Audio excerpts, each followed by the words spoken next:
They might call themselves New Riff, but by now they've got some pretty old whiskey. Let's dive in. Hey everybody, welcome back to another episode of the Bourbon Hutch, and thanks so much for joining me on this journey through the world of whiskey. So I am really excited to dive in today to the oldest products ever released by New Riff Distilling. So if you haven't heard of New Riff, they are a distilling company in northern Kentucky, in Newport, Kentucky actually, which is only about 20 minutes from me, so pretty local, which is great because by and large they make great stuff. They're a on the younger side craft distillery, started around 2014 if I'm not mistaken, and since then they've been releasing whiskey. They did kind of play the long game and waited the 4 years to start releasing their own products, which is good on them for kind of letting the whiskey become mature before releasing it.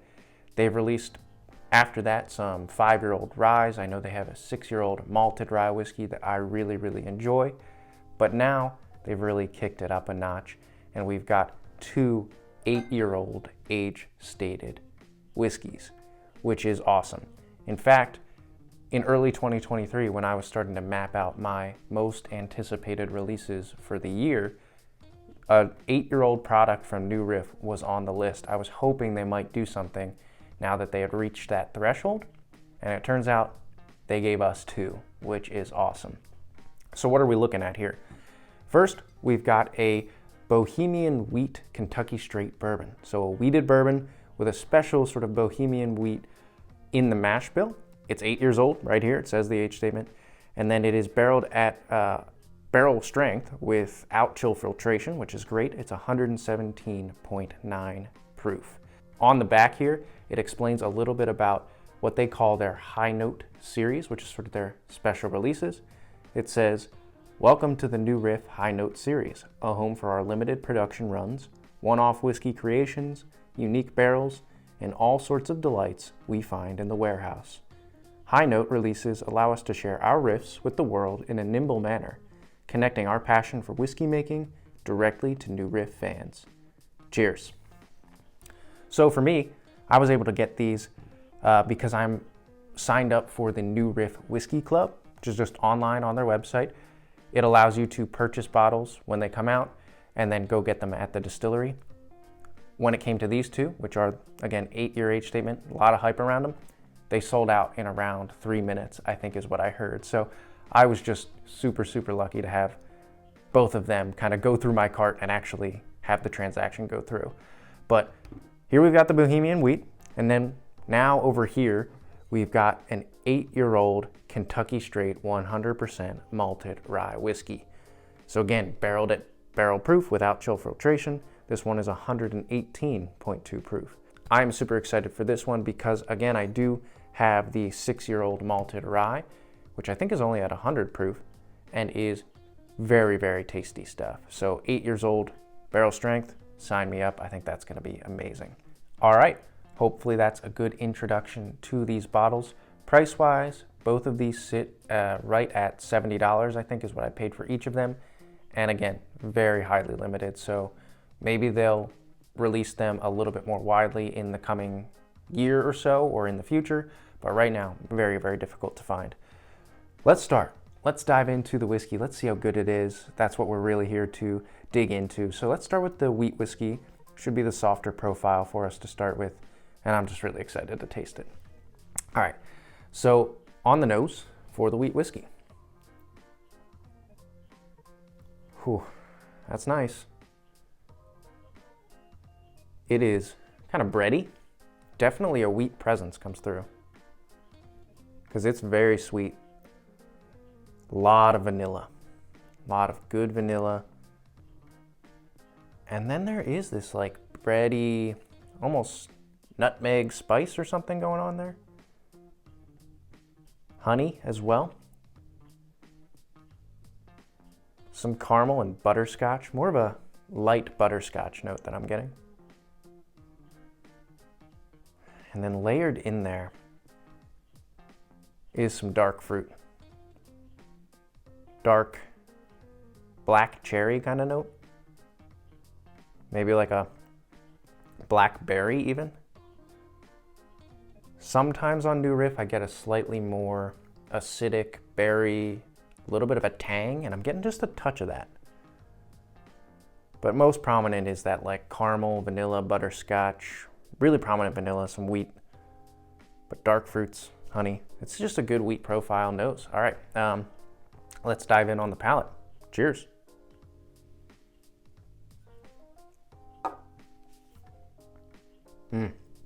Okay, whoa, that had more body and heat to it on the palate than I was expecting. It's not the first thing I've tasted today, but the barrel strength is coming through. But what I get beyond sort of that initial shock was a lot of that vanilla and a lot of that cherry, kind of black cherry.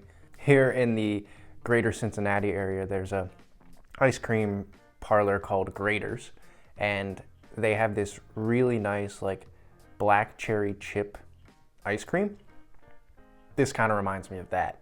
It is obviously a bourbon, but so much of it is this like black cherry vanilla creaminess.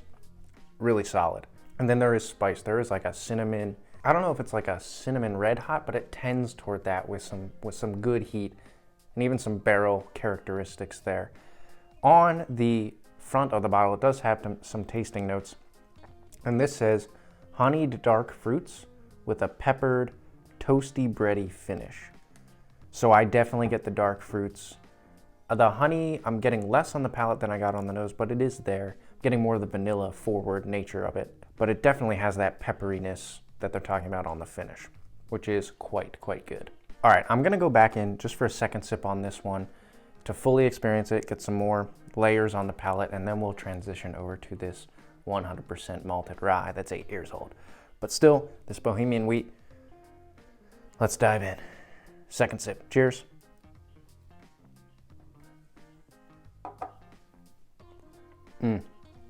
Okay, that sip was quite a bit different. So much of that creamy ice cream note kind of died down, and it went more forward with this bready toast quality to it. A little bit more oaky and woody even, and some barrel spice. But this one had that more bready characteristic. It's still kind of faded, and the finish and the lingering essence is like a dark cherry vanilla creaminess. And actually I'm getting a lot more honey on this now, and especially on the finish. So good dose of honey on this sip, but it also went a little bit more toasty, a little bit more oaky and woody. Some of these lighter, not so dark and rich and creamy, but a little bit lighter and brighter notes came through on that sip. Pretty nice, pretty complex, and again, a kind of peppery finish, so got some spice kick to it. That kind of overwhelmed my palate at first, but now it's quite nice and kind of simmering. I will say I've had a pour of each of these bottles. I like to do that to just get acquainted and obviously let the bottles have time to open up. And this second pour I'm having of the wheated, way better, significantly better than the first pour, so I do think it needed a little bit of time to open up. Maybe that'll be the case here with the malted rye as well. So really excited about this one. Again, the 6-year malted rye is a crowd pleaser. I've used that, introduced people to bourbon through that one because it's so sweet. And it's such a different kind of rye profile. Interested to see at 118 proof how this one comes across. All right, let's dive in on the nose. Oh man.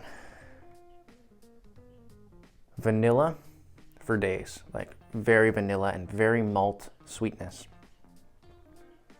Almost bubblegum sweetness, not a ton, but it is sugary sweet, just like confectioner sugar to some degree.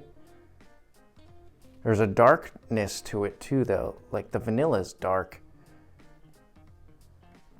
And then something I always get on this, a little bit of rye spice, but a lot of orange citrus and honey and almost a lemony quality. So that's the rye presence coming through. I get that a lot on the 6-year, and it's coming through in full force here. Yeah, that's just sweet and inviting, and I think the 100% malted rye is really interesting because rye you often think a little bit spicier and more pungent, but when it's malted, it just goes real sweet. All right, let's go in on the palate. Cheers.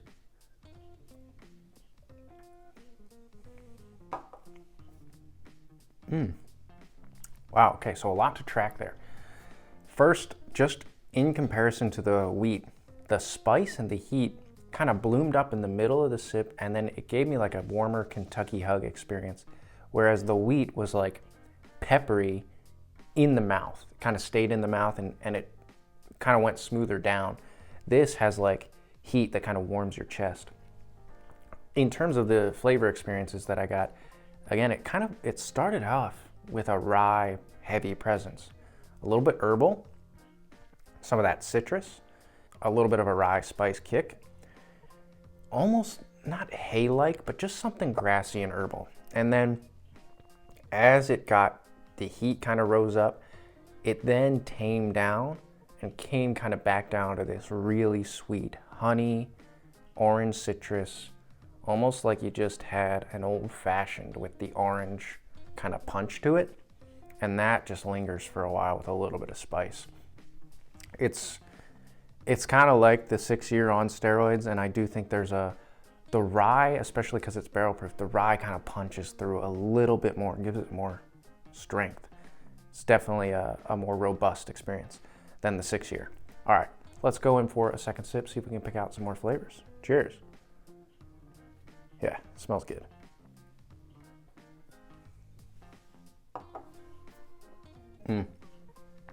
Yeah, that's good. That sip, surprisingly, again, kind of comes forward with the rye, and it's got this almost minty freshness to me now. Kind of a burst of mint, some of that herbal quality. This sip, though, I got a lot more oak and cherry in the mid palate, kind of darkening it up, showing some of that age, which is really, really nice. And then again, it fades into this orange citrus honey, very sweet experience. Really, really good. It's hard to say which one I would prefer. They are different experiences, and they're both very good. But I think if I had to choose, if you forced me to choose between one of these bottles right now, just today, I think I'd go with this Bohemian Wheat. It is really, really good. I've never tasted anything wheated from New Riff. I'm not even sure if they have a regular wheat release. I don't think they do. They're more known for their rye category. So for them to come out with a really nice 8-year-old wheated is impressive. That's not to say the rye isn't good. I think that the rye is better than the 6-year, a little bit darker, and certainly a more robust experience. But I don't know, just for my palate today, I'm really enjoying this wheated. It's hard to beat when you start describing a whiskey like ice cream and the creaminess there. So that's a good one. That is really, really nice. So let's wrap this up. Just kind of recap both of these. They're both really, really good for around $70. They're both buys. If you are able to see them, or if they become more available in the somewhat near future, I think these are ones to keep your eye out for. Both of these are very, very limited right now. But again, they're a great sign of things to come from New Riff as they continue to have older and older stocks. You can hopefully look forward to older and older releases, and these might be special ones, but if they're even just an indication of how good their older stuff's going to be, sign me up. These are both really, really good. I think that's going to do it, everybody. Thanks so much for joining and watching. While I still have you, I would love to say, if you're enjoying all the content coming out of the channel, would love to have you aboard as a subscriber for the rest of 2023 and beyond. Trying to hit 2,000 subscribers by the end of 2023, so hopefully you can help me hit that goal. While you're at it, hit that like button, and then comment down below. Are these bottles that you've been able to get your hands on, and what did you think? If not, are these on your list now to hunt? Until I see you guys again for another video, all I can say is keep drinking good whiskey, and cheers.